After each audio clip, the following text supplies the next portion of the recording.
ഇന്നത്തെ ക്ലാസ് പൊയ്കേൽ യോഹന്നാനെ കുറിച്ചാണ്. അദ്ദേഹത്തിൻ്റെ വേറെ പേരുകളാണ് കുമാരഗുരുദേവൻ, പൊയ്കേലപ്പച്ചൻ, പിന്നെ പുലയൻ മത്തായി, ദ്രാവിഡ ദളിതൻ, കേരള നെപ്പോളിയൻ എന്നൊക്കെ അറിയപ്പെടുന്നത് പൊയ്കേൽ യോഹന്നാനാണ്.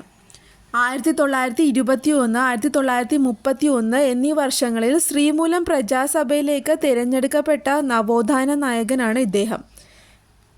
പിന്നെ ഇമ്പോർട്ടൻ്റ് ആയിട്ടുള്ള പോയിൻ്റാണ്, അയിത്ത ജാതിക്കാർക്കായി ആദ്യത്തെ ഇംഗ്ലീഷ് വിദ്യാലയം സ്ഥാപിച്ചത് ഇദ്ദേഹമാണ്. പ്രത്യക്ഷ രക്ഷാ ദൈവസഭ എന്ന പ്രസ്ഥാനത്തിന് നേതൃത്വം നൽകിയത് പൊയ്കേൽ യോഹന്നാനാണ്.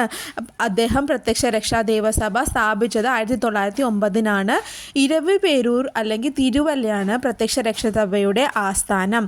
പിന്നെ പ്രത്യക്ഷ രക്ഷാ ദൈവസഭയുടെ പ്രധാന പ്രസിദ്ധീകരണമാണ് ആദിയാർ ദീപം. പ്രത്യക്ഷ രക്ഷാ ദൈവസഭയുടെ തലവൻ എന്ന നിലയിൽ പൊയ്കേൽ യോഹന്നാന് ലഭിച്ച ആത്മീയ അപരനാമമാണ് കുമാരഗുരുദേവൻ എന്നത്.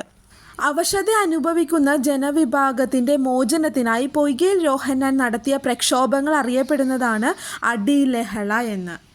ക്രിസ്തുമതത്തിൽ നിന്നുള്ള വിവേചനത്തിൻ്റെ പ്രതിഷേധമായി 1906 പൊയ്കേൽ യോഹന്നാൻ ബൈബിൾ കത്തിച്ച സ്ഥലം വാകത്താനം. ഒന്നാം ലോക മഹായുദ്ധകാലത്ത് മാരംകുളം എന്ന സ്ഥലത്ത് നിന്ന് കുളത്തൂർ കുന്നിലേക്ക് യുദ്ധവിരുദ്ധ ജാഥ നടത്തിയ നവോത്ഥാന നായകനാണ് കുമാരഗുരുദേവൻ. രത്നമണികൾ എന്നത് ഇദ്ദേഹത്തിൻ്റെ കവിതാ സമാഹാരമാണ്. പൊയ്കേൽ യോഹന്നാൻ എന്ന പുസ്തകത്തിൻ്റെ രചയിതാവ് M.R. രേണുകുമാറാണ്. കാണുന്നില്ലൊരക്ഷരവും എൻ്റെ വംശത്തെപ്പറ്റി, കാണുന്നുണ്ടനേക വംശത്തിൻ ചരിത്രങ്ങൾ. മുൻ പിതാക്കൾക്കു വന്ന ദുഃഖവാർത്തകൾ കേൾപ്പിൻ, കാളകൾ പോത്തുകൾക്കും ഇണയായി കൂട്ടിക്കെട്ടി നിലങ്ങളിൽ ഉഴുതിയിടുന്നു.